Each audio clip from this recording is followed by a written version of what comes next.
कि 100 साल के अरसे में और सिलसिले, चाहे चिश्ती हो, कादरी हो, नक्शबंदी हो, सोहरवर्दी हो, साबरी हो,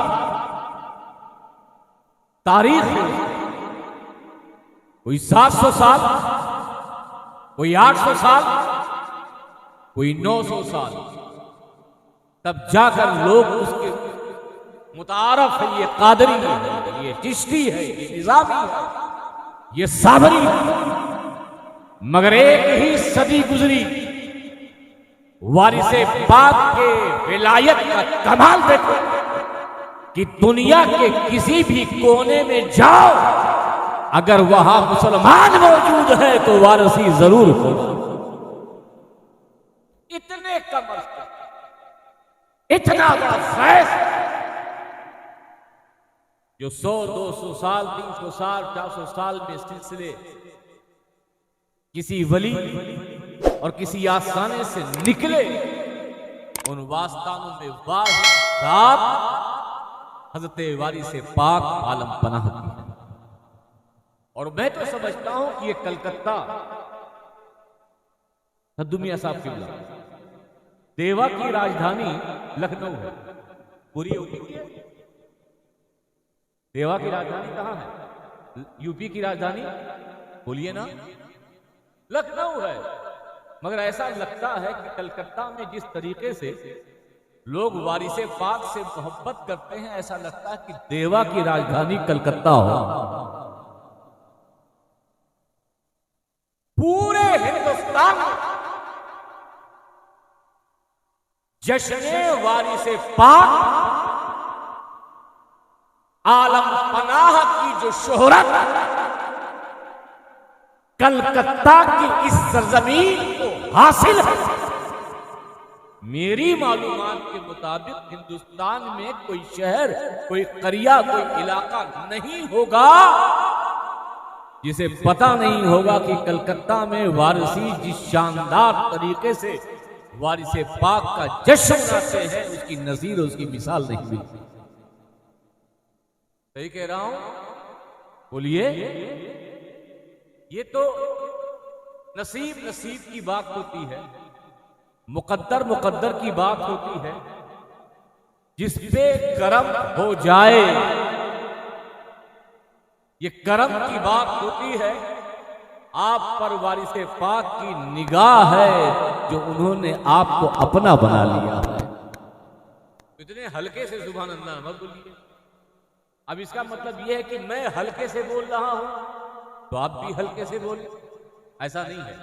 मैं हल्के से बोलूं, आप पूरे जज्बात के साथ बोले, और सिर्फ आपका नाम अगर जाहिद है तो रंगे जाहिद नहीं, आपका नाम अगर असलम है तो रंगे असलम नहीं, आपका नाम अगर अब्दुल्ला है तो रंगे अब्दुल्ला नहीं, बल्कि सुभान अल्लाह इस तौर पे बोलिए कि रंगे जाहिद नहीं बल्कि रंगे वारिस बोल रहा है।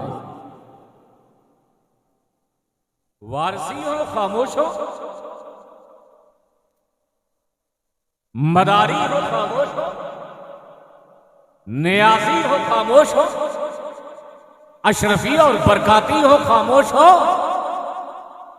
बल्कि इनके बुजुर्गों ने ऐसा नवाजा है कि अगर एक वारसी खड़ा हो जाए, 100 मौलवी खड़े हो जाए सामने में, तो एक वारसी के सामने 100 मौलवी की बोलती बंद हो जाती है।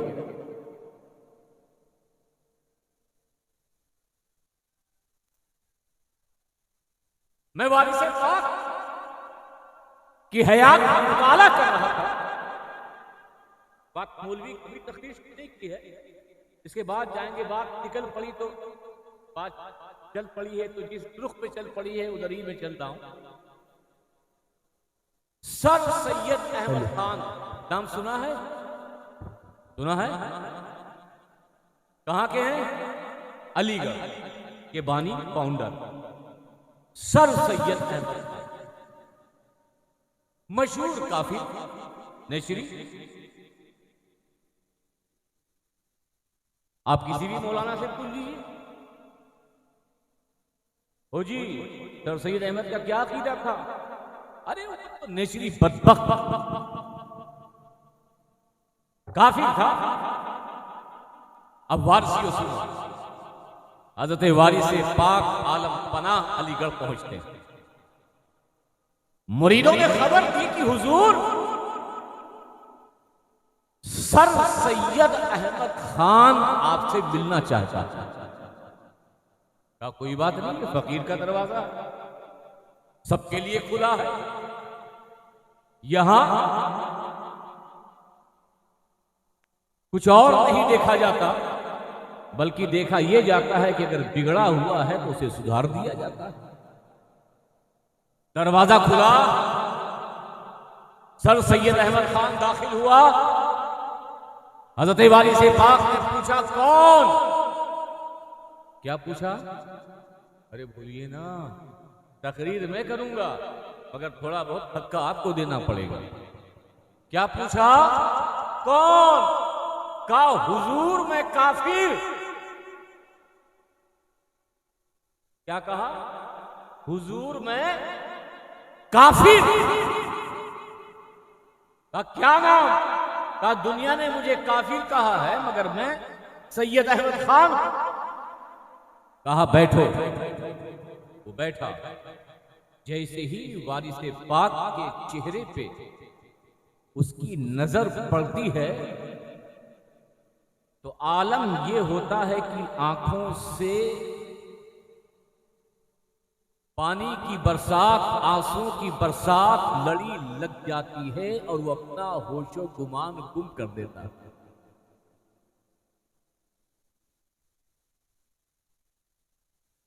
अब उसके बाद का हुजूर, लोगों ने तो मुझे काफिर कहा,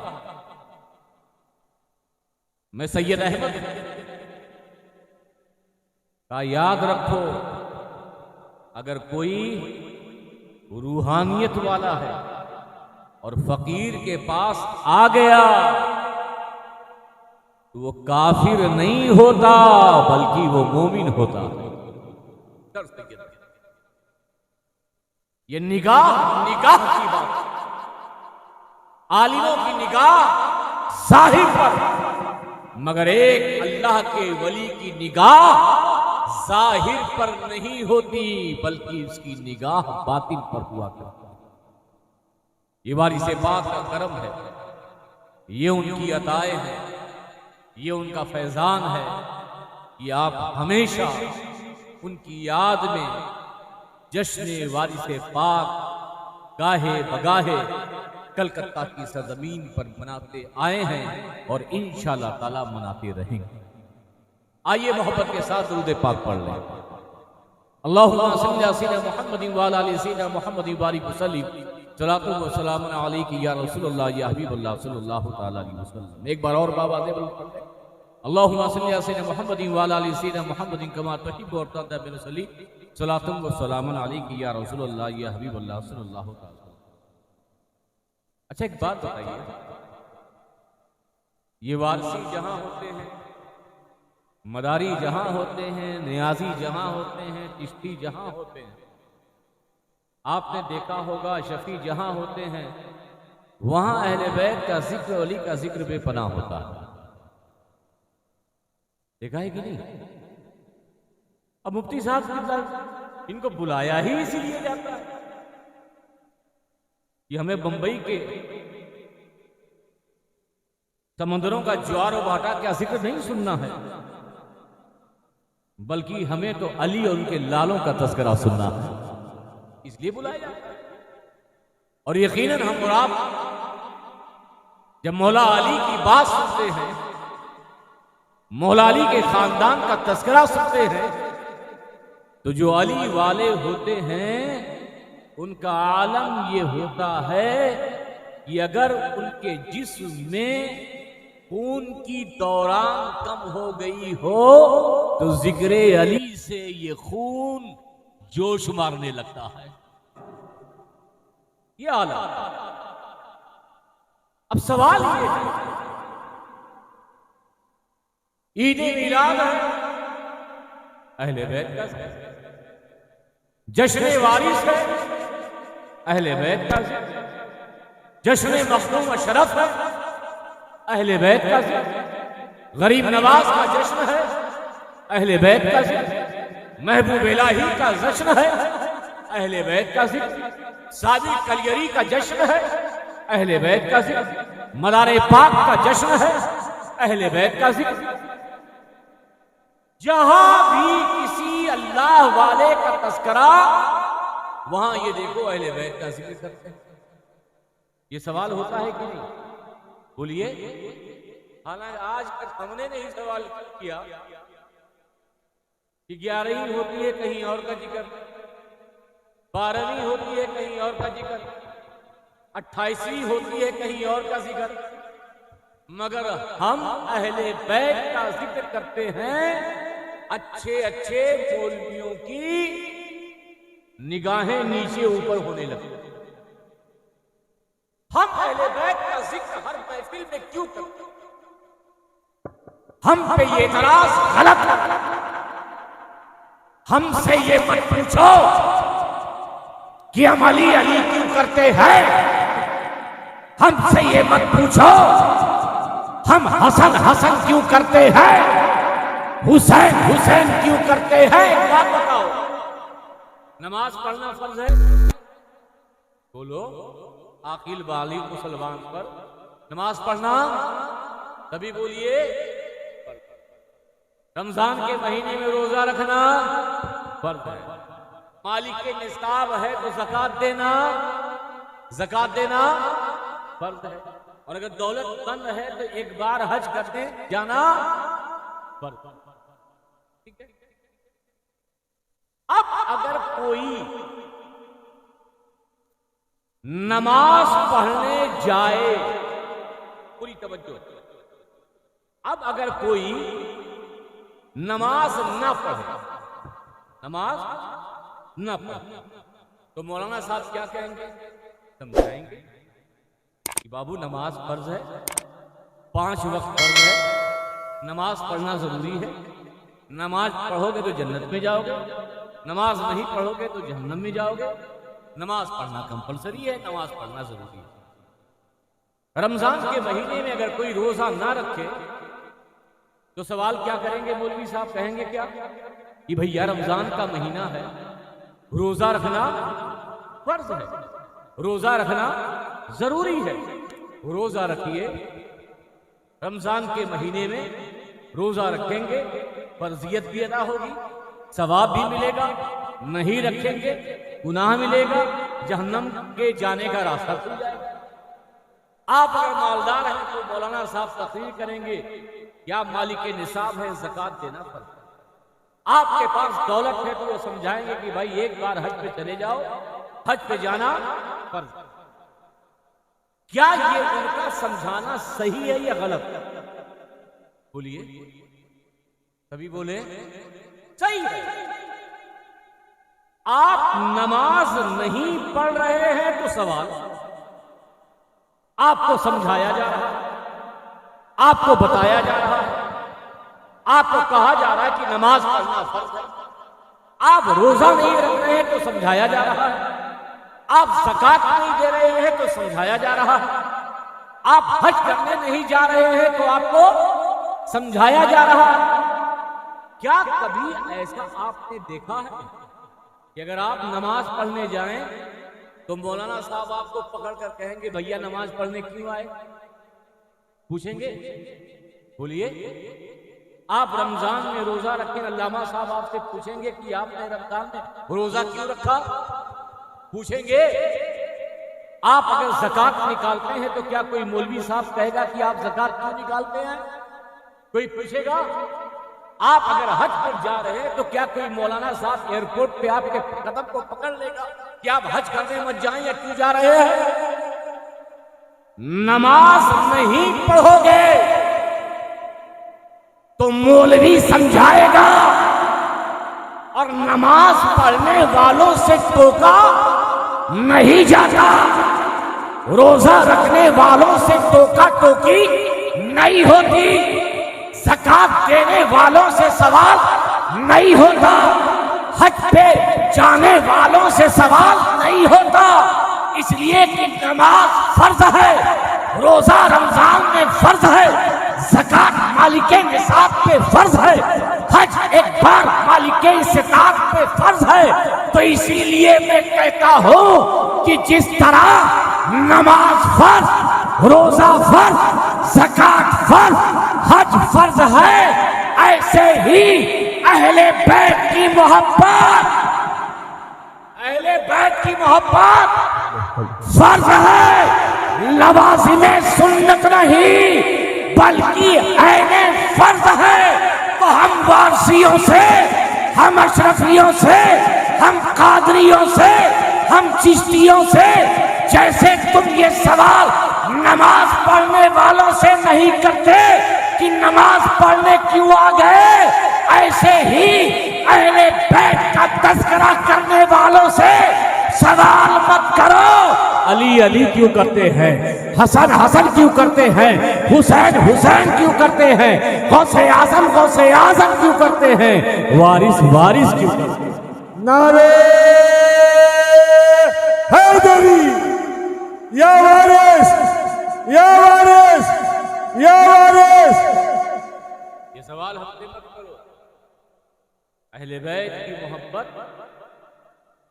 फर्ज है, सुन्नत नहीं है,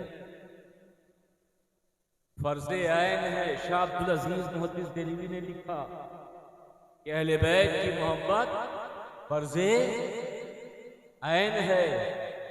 तभी तो अली के ताल्लुक से मेरे आका ने फरमाया था, अन नज़रो इला वजह अली इबादत, कि अली के चेहरे को देखना इबादत है। और बुलंद आवाज से, और बुलंद आवाज से, ताकि तुम्हारी आवाज देवा से होते हुए नजफ भला तक पहुंच जाए।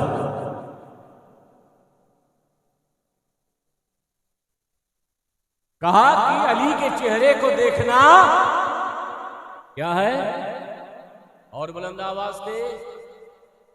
अच्छा, हो सकता है अली को उसी वक्त जब तक आपकी उम्र इबादत उन्हीं के लिए जिन्होंने देखा, और जिन्होंने नहीं देखा उनके लिए कैसे इबादत। मगर अली वो जात है जिसने देखा उसके लिए भी इबादत, और जिसने नहीं देखा उसके लिए फरमाया जिक्र अली इबादत। ये अली का जिक्र करना क्या है, इबादत है। रात भर जिक्र अली करते रहो। कल जब मैदाने हश्र में तुम्हारे नामे अमाल की पोटली खुलेगी तो वहां नामे अली नहीं बल्कि खुदा की इबादत शुमार हो, खुदा की इबादत। और एक बात और अर्ज करता हूं कि अली का जिक्र हम क्यों करते हैं, मौला का जिक्र क्यों करते हैं। आम तौर से इंसान करीब उसी के होता है जहां उसका फायदा है, चाहे दुनियावी फायदा हो, चाहे उखरवी फायदा हो, चाहे घर का फायदा हो, चाहे कारोबार का फायदा हो, कोई भी फायदा। ये दुनिया मतलब से जुड़ी हुई रहती है। अगर कोई टीएमसी से जुड़ा है तो उसका कोई मुफाद है, अगर कोई कांग्रेस से जुड़ा है तो उसका कोई मुफाद है, अगर कोई बीजेपी से जुड़ा है तो उसका कोई मुफाद। हर शख्स आमतौर से जब किसी से ताल्लुक रखता है तो उसका फायदा या तो दुनिया है या तो आखिरत। फायदे से खाली हम और आप नहीं है। किसी से अगर मिलेंगे भी तो उसके पीछे मकसद होता, दोस्ती करते भी हैं तो उसके पीछे बामकसद वो दोस्ती होती है। अब हम अली अली करते हैं तो हमारा मकसद क्या है, मौला मौला करते हैं तो हमारा मकसद क्या है।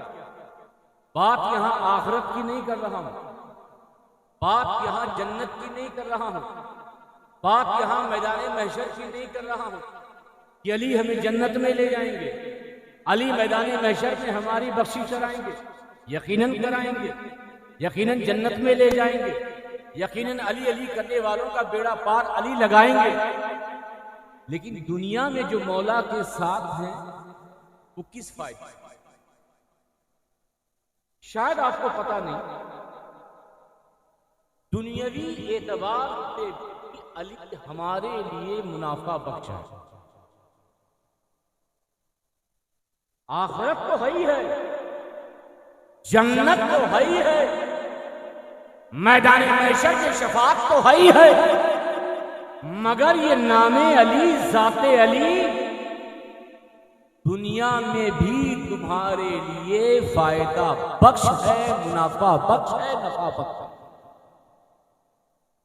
क्योंकि अगर कोई दुनियादार ये कह सकता है कब्र में देखा जाएगा, हशर में देखा जाएगा, दुनिया में क्या फायदा है, क्योंकि बहुत से लोग दुनिया के फायदे में लगे रहते हैं, तो उन दुनियादार के लिए भी ये सुनना जरूरी है कि अगर तुम्हें दुनिया से भी मोहब्बत है, दुनिया में भी खाते पीते रहते हो, तो बगैर अली के माने, बगैर अली को माने हुए, बगैर अली को तस्लीम किए हुए, बगैर अली के दर पे जाए हुए तुम्हारा दुनिया में भी गुजारा नहीं है।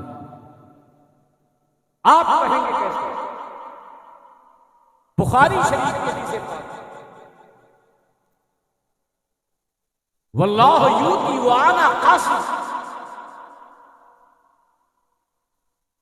अल्लाह देता है, मुस्तफा बांटते हैं। फिर हल्के हो, मैं क्योंकि हर बार समझा कर बोलता हूं, क्योंकि मुफ्ती साहब मुझसे पहले आए थे, उनकी तकरीर मैंने सुन ली, इसलिए उसी हिसाब से बोलता हूं और आपको उसी हिसाब से बुलवा भी रहा हूं। वरना मुफ्ती साहब मेरे मिजाज को जानते हैं, चाहे आप बोले या ना बोले, मैं बोल के निकल जाता हूं। अल्लाह देता है और मुस्तफा बांटते। देने वाला कौन? देने वाला कौन? बांटने वाले कौन? अल्लाह देता क्या है? सब कुछ, तशरीह की जरूरत नहीं। अल्लाह देता क्या है? सब कुछ। मुस्तफा बांटते क्या है? सब कुछ। अल्लाह देने वाला, मुस्तफा बांटने वाला, अल्लाह अता करने वाला, रसूलुल्लाह तक़सीम करने वाला। अल्लाह ने हर शय की चाबी, हर खजाने की चाबियां मुस्तफा को दी। मुस्तफा ने अपने खजाने से हर एक को दौलत अता की। अबू बकर, तुम्हें सदाकत चाहिए तो मेरे खजाने से ले जाओ। उमर, तुम्हें अदालत चाहिए तो मेरे खजाने से लेके जाओ। उस्मान, तुम्हें सखावत चाहिए तो मेरे खजाने से लेके जाओ। अली, तुम्हें विलायत चाहिए तो मेरे खजाने से लेके जाओ। अरे ये तो अली है, ये अहले बैत है, ये सहाबा, आदम से लेकर ईसा तक जितने भी अंबिया और रसूल आए, उनको भी जो नबूवत और रिसालत मिली है, ये मुस्तफा के करम से। अल्लाह देने वाला, रसूलुल्लाह तक़सीम फरमाते। अल्लाह अता करने वाला, रसूलुल्लाह उसको बांटने। अब यहां चकीदार हिस्सा, कभी इस शेर को अकेले आइए, कभी लाइएगा। आला हज़रत फरमाते, इमाम अहमद फाज़िल बरी इस हदीस पाक की तशरीह, अल्लाह देता है, मुस्तफा बांटता। अब वो इस हदीस पाक की तशरीह में बयान करते हैं कि तक़सीम आसमानों पर अलग होती है और जमीन पर अलग। आसमानों पर मुस्तफा के जरिए जो तक़सीम होती है, बांटने वाले दो हैं, वज़ीर, हज़रत जिब्रील, हज़रत मीकाईल। सारे फरिश्तों को जो कुछ भी मिला और सारे फरिश्तों को जो कुछ भी मिलता है या मिलेगा, अल्लाह देने वाला, मुस्तफा तकसीम करने वाले, मुस्तफा के दो वजीर, एक जिब्रील एक मीकाईल, सारे फरिश्तों को जो रोजी मिलती है, सारे फरिश्तों को जो कुछ भी रब से मिलता है, मुस्तफा के खजाने से मिलता है। हजरत मीकाईल बांटते हैं, हजरत जिब्रील बांटते हैं। मैंने अहले सुन्नत के इमाम से पूछा, ये तो बात आसमानी फरिश्तों की है, जरा ये तो बताइए कि दुनिया में तकसीम मुस्तफा जाने रहमत कैसे करते हैं, मुस्तफा ने रिस्क कैसे बांटा, मुस्तफा रिस्क कैसे बांटते हैं। मुस्तफा के खजाने से सदाकत हो, इमारत हो, सदाकत हो, इमारत हो, अदालत हो, सखावत हो, शजाअत हो, विलायत हो, ये कैसे बढ़ती है। तो इमाम अहले सुन्नत कहते हैं आसमानों में जो कुछ भी बढ़ता है जिब्रील मीकाईल के जरिए, और जमीन पर जो कुछ भी बांटा जाता है वो हसनैन के बाबा फातिमा के शौहर मौला अली मुश्किल कुशा के जरिए बांटा जाता है। नारे हैदरी, नारे हैदरी, या वारिस, या वारिस, या वारिस। याद रखो, ये जो किस्मतें चमकती हैं ये भी तकसीम मौला अली करते हैं। ये बुलंदियां जो मिलती हैं ये भी तकसीम करने वाले मौला अली की जात है। ये इज्जतें, ये करामतें, ये शोहरतें, ये दौलतें, ये जाहो हशमतें, जो कुछ भी तुम्हें मिलता है अल्लाह देता है, मुस्तफा के खजाने में देता है। और मुस्तफा अपने सारे गुलामों को, अल्लाह के बंदों को अली के जरिए तकसीम फरमाते। आप सोचें तो अली हमारे लिए इसको होना क्यों ना हो, उस अली का जिक्र हम क्यों ना करें, उस अली को बार बार याद क्यों ना करें।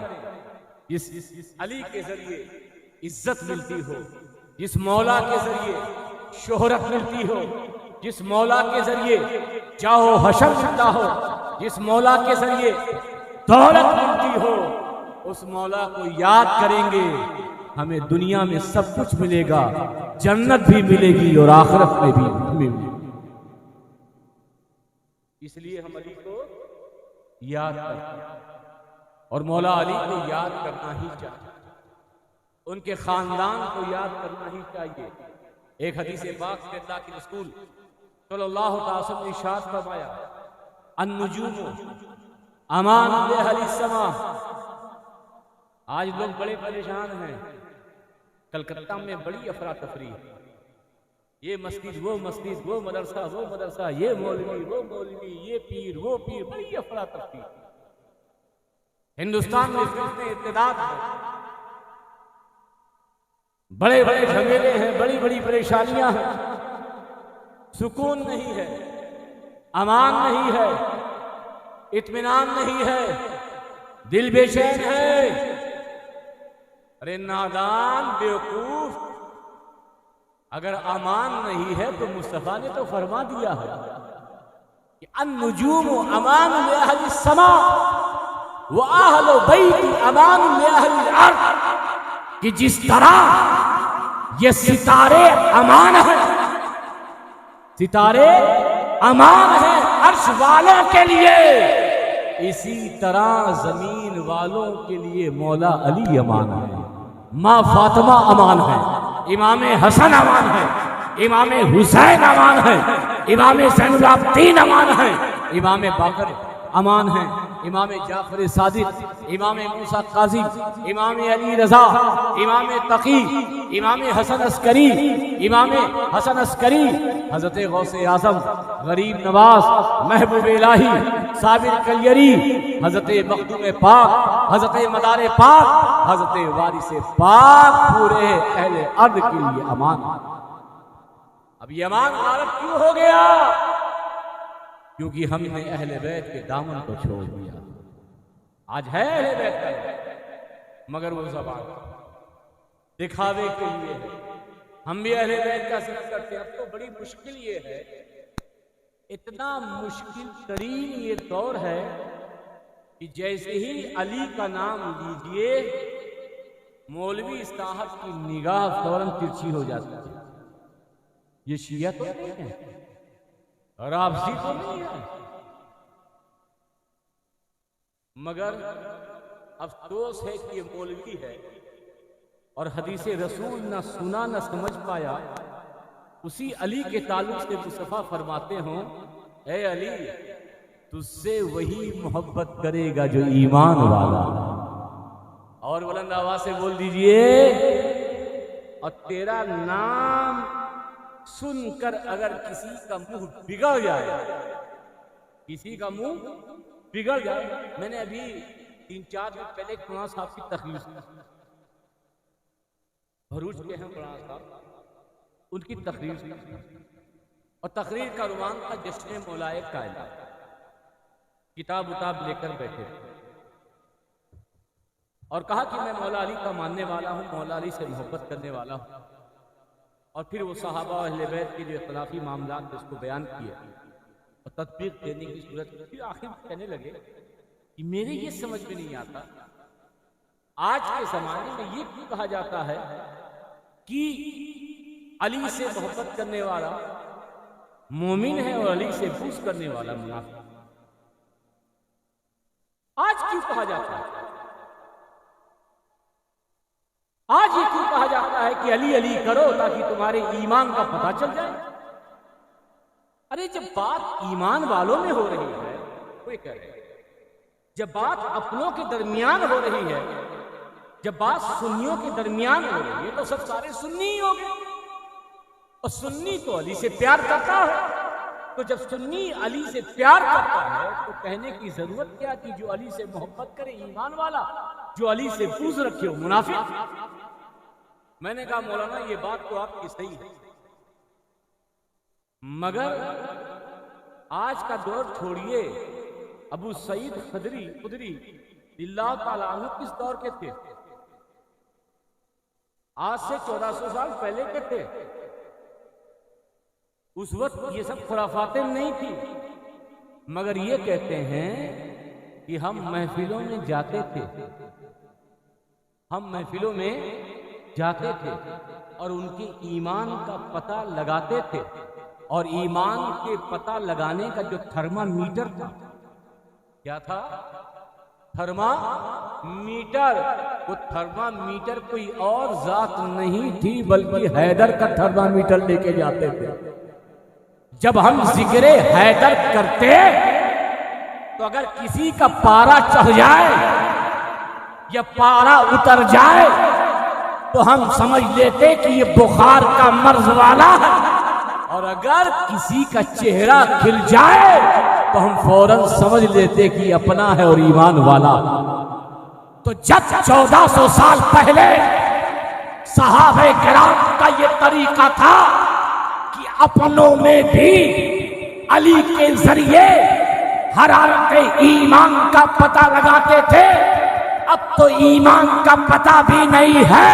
अब तो हर महफिल में जरूरी है कि जिस महफिल में जाओ हैदर का नारा लगाओ, ताकि दुनिया को पता चल जाए कि यहाँ मोमिन बैठा है या मुनाफिक बैठा है। नारे हैदरी, नारे हैदरी, या वारिस, या वारिस, या वारिस। वाह वाह। हम तो वो लोग, आज का जमाना कैसा है कि बात नहीं बल्कि शेर पे भी इतराज हो।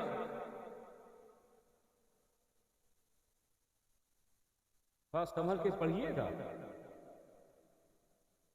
शकील साहब। अरे जब हजरत बेदम वारसी को नहीं छोड़ा गया तो आपको कैसे छोड़ा जाएगा? एक कूफी है, कहता है बेदम नहीं तो 5 है मकसूद कायनात। ये अहले बैत मकसूद कायनात कैसे? ये 5 मकसूद कायनात कैसे? ये शेर किसी का हो मगर हमें काबिल कबूल नहीं है। मैंने कहा नादान, ये किसी हजरत उजरत का शेर नहीं है, बल्कि उस बेदम शाह वासी का शेर है कि जो मुकाम अमीर खुसरू को हजरत महबूब इलाही के दरबार में हासिल था, वही मुकाम हजरत बेदम शाह वारसी को हजरत वारिस पाक के दरबार में हासिल था। ये वो बेदम है जिसके बेदम हो जाए, उसे बेदम का कलाम सुना दो तो उसे भी दम आ जाए। ये वो बेदम है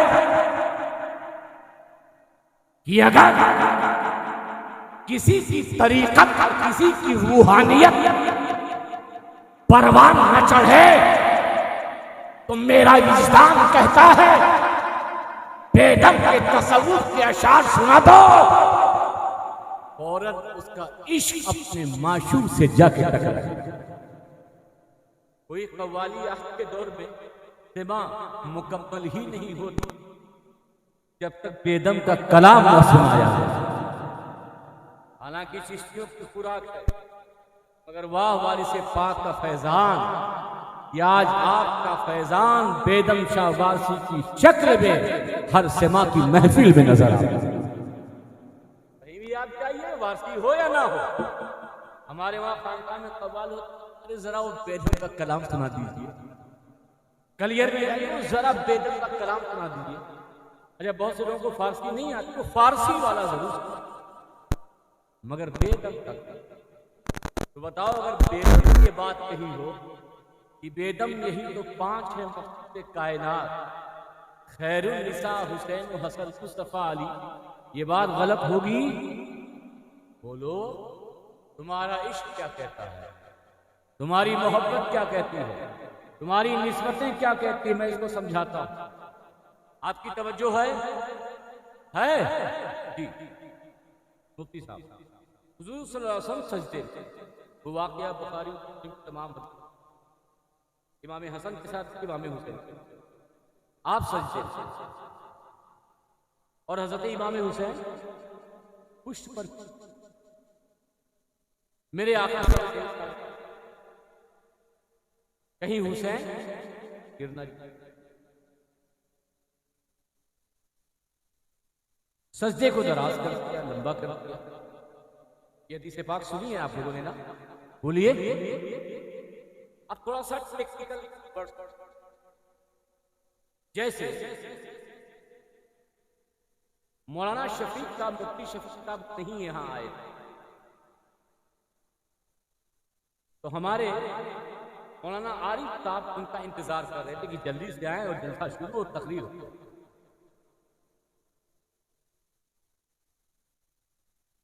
जो इंतजार करता है उसे कहते हैं मुंतजिर। क्या कहते हैं, क्या बोलते हैं? अरबी का लफ्ज है, उसको बोलते हैं मुंतजिर। इंतजार करने वाले को, वेटिंग करने वाले को क्या कहते हैं? मुंतजिर। और जिसका इंतजार किया जाए उसे कहते हैं मुंतजर, और जो दोनों के बीच में हो उसे कहते हैं इंतजार। मौलाना आरिफ साहब इंतजार कर रहे हैं, मुफ्ती शफीक साहब का इंतजार, तो मौलाना आरिफ सिद्दीकी हुए मुंतजिर, मुफ्ती शफीक साहब हुए मुंतजर, और इन दोनों के बीच में जो चीज है वो क्या है? क्या है? समझ गए? ये मुंतजर, नाजिम साहब मुंतजिर, बीच में इंतजार, और जो मुंतजर होता है वो मकसूद। मुफ्ती साहब मेरा इंतजार कर रहे हैं, शकील आरफी साहब मेरा इंतजार कर रहे हैं कि जल्दी में आ जाए, मैं अशार कम कर। ये हुए मुंतजिर, मैं हुआ मुंतजर, बीच में क्या हुआ? इंतजार। जो मुंतजर होता है वो मकसूद होता है, जो मुंतजर होता है वो क्या होता है? थोड़ा सा दिमाग खोल लीजिए, वक्त तो इस वक्त दिमाग खोलने का नहीं है, मगर खोल लीजिए। जो मुंतजर होता है वही मकसूद होता, मैं मुंतजर, मैं मकसूद। मुझसे पहले शकील आरफी साहब का इंतजार, ये मुंतजर। उससे पहले मुफ्ती साहब का इंतजार, ये मुंतजर। इंतजार करने वाला, मुंतजिर, इंतजार, मुंतजर। इतनी बात समझ गए? हुजूर सजदे में, मेरे आका कहां है? तभी बोलिए कहां है? इंतजार कर रहे हैं कि कब हुसैन मेरी पीठ से उतरे। मेरे आका सजदे में, हुसैन आपकी पुष्ट पर। मेरे आका इंतजार कर रहे हैं कि कब हुसैन मेरी पीठ से उतरे। तो मेरे आका इंतजार करने वाले, मेरे आका इंतजार हुए मुंतजिर। किसका इंतजार कर रहे हैं? बोलिए, तभी बोलिए हुसैन पाक। हुसैन क्या हुए? मुंतजर। हुजूर मुंतजिर, ताकि हुसैन मेरे पुष्प से उतर जाए, इस बात का इंतजार कर रहे कि हुसैन उतरे। और मुंतजर कौन हुए? हुसैन। जो मुंतजर होता है वही मकसूद होता है। जब देवा की सरजमीन से इस मंजर को बेगम शाह वारसी ने देखा कि मुस्तफा मुंतजिर, हुसैन मुंतजर, दरमियान में इंतजार, तो बेगम शाह वारसी पुकार उठे कि बेगम यही तो 5 है मकसूद कायनात। बेगम यही तो 5 हैं मकसूद कायनात। 5 ही हैं। 5 कौन है? मौला अली है, फातिमा है, हसन है और हुसैन। ये बताओ, जिसका इंतजार अंबिया महशर में करे वो फातिमा।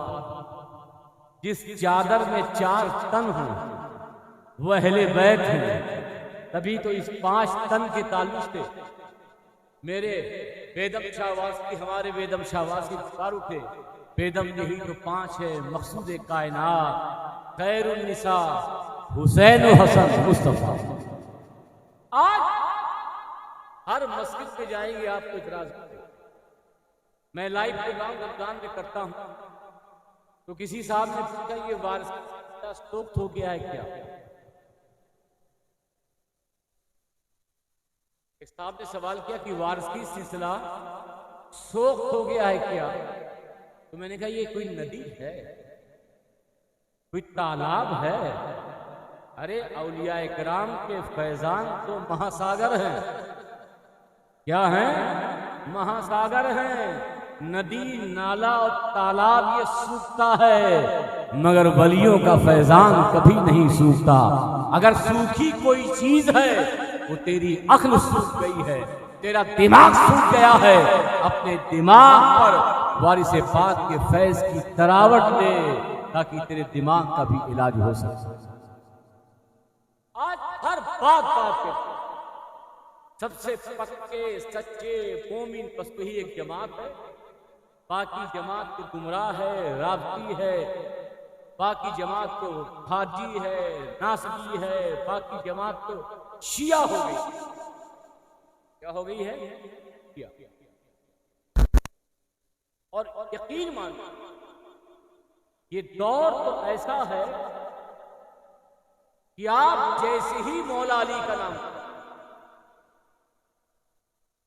और अल्लाह ने इस नाम में क्या तासीर रखा। मैं तो कहता हूं 1.25 लाख सहाबा इकराम थे। अगर किसी को याद हो कि किताब में हो सारे सहाबा का नाम पढ़ और फिर अपने जिस्म के रोवे को देखें। जैसे ही आपका नाम अली के नाम आपकी जबान पर आएगा, कसम खुदा की मेरा ईमान कहता है कि जिस्म के रोवे रोवे खड़े हो जाते हैं। ये तासीर किसी नाम में नहीं, ये मुकाम, ये इज्जत सहाबा और अहले बैत के किसी नाम को हासिल नहीं जो नाम अली और जिक्र अली। सुकून मिलता, इसीलिए सूफियाए किराम जब अपने सिमा का आगाज करते हैं, जलसे का आगाज कैसे होता है? हम कुरान की तिलावत से हमदिया अशार कहे जाए, नात पढ़ी जाएगी, उसके बाद अगर कोई साहब पहले मनकबत पढ़ ले, शकीलार सिंह साहब आपको पता नहीं महफिल के आदाब में, पहले आप नात शरीफ पढ़िए, उसके बाद मनकबत पढ़िए। जी जी जी मैं भूल गया था, फिर से शुरू करता हूँ। नात शरीफ की, उसके बाद तब जाकर मनकबत करबला की, मनकबत हुसैन की, मनकबत इमाम हसन की, मनकबत मौला अली की, मनकबत माँ फातिमा की। लेकिन आज तक किसी सिमा पर फतवा किसी मौलवी ने नहीं लगाया कि जैसे ही सिमा शुरू होती है मन कुंतो मौला हो से सिमा का आगाज कौल से होता है, सिमा का आगाज अली से होता है, सिमा का आगाज हसनैन के बाबा से होता है, इसलिए कि ये सिमा रूहानियत की ग़िज़ा है, इसलिए कि ये सिमा तरीक़त की एक राह है, और तरीक़त की मंजिल तक अगर पहुंचाने वाली कोई ज़ात है तो ज़ात मौलाए कायनात हैदर कर्रार। नारे हैदरी, या वारिस, या वारिस, या वारिस। ये है हैदरी, हैदरी। हवाली शुरू होती है, सिमा शुरू होती है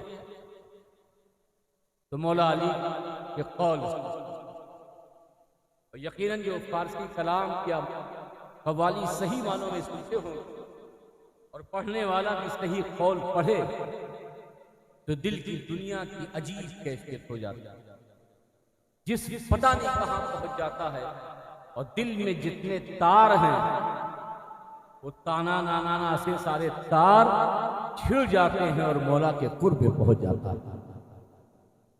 ऐसा है कि फैज है मौला अली, और इसी मौला अली के फैजान पूरी दुनिया में, करबला से, नजफ अशरफ से, बगदाद, अजमेर में, दिल्ली में, गलियर में, मारारा में, मकनपुर में, देवा में, पिछौछा में, बल्कि कौन ऐसा शहर है जहां मोमिन मौजूद हो और मुस्तफा के घराने का कोई गुल ना मौजूद हो।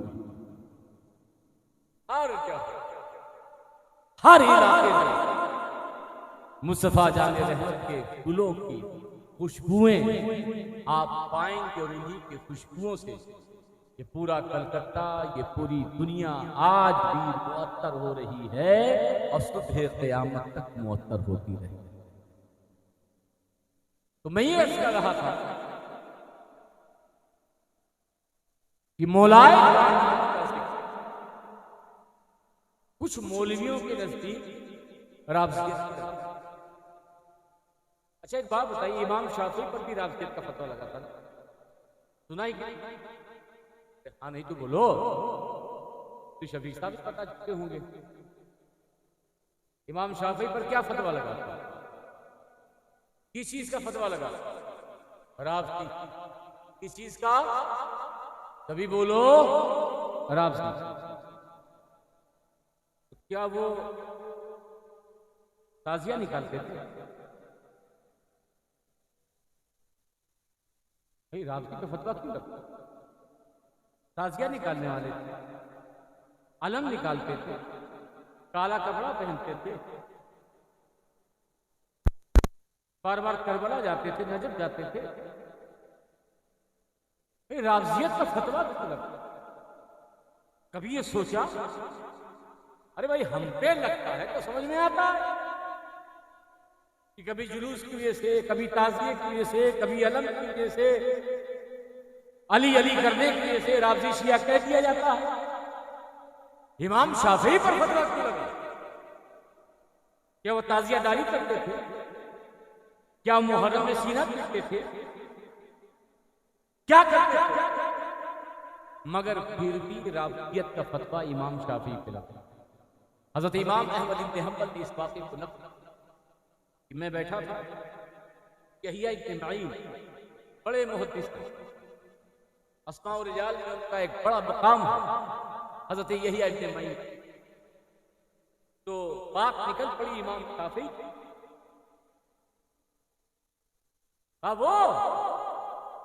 वो तो राफ़ज़ी है। तो हज़रत इमाम इब्न हंबल ने पूछा, और राफ़ज़ी कैसे है?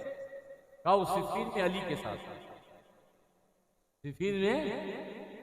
तो हज़रत इमाम अहमद इब्न हंबल ने उन्हें डांटा, कहा खामोश रहो, हक अली के साथ है, हक और अली के साथ हक ऐसा है, पूरी तवज्जो, अली के साथ हक ऐसा है कि हम तो उधर जिधर हक, हम उधर जिधर हक, आपके बाप दादा उधर जिधर हक, वारिसे पाक उधर जिधर हक, मखदूमे पाक उधर जिधर हक, मदारे पाक उधर जिधर हक, साबिर कलियरी उधर जिधर हक, महबूब इलाही उधर जिधर हक, हजरत बाबा फरीदुद्दीन गंजे शकर उधर जिधर हक, दाता अली हिजवेरी उधर जिधर हक, गरीब नवाज उधर जिधर हक, गौसे आजम उधर जिधर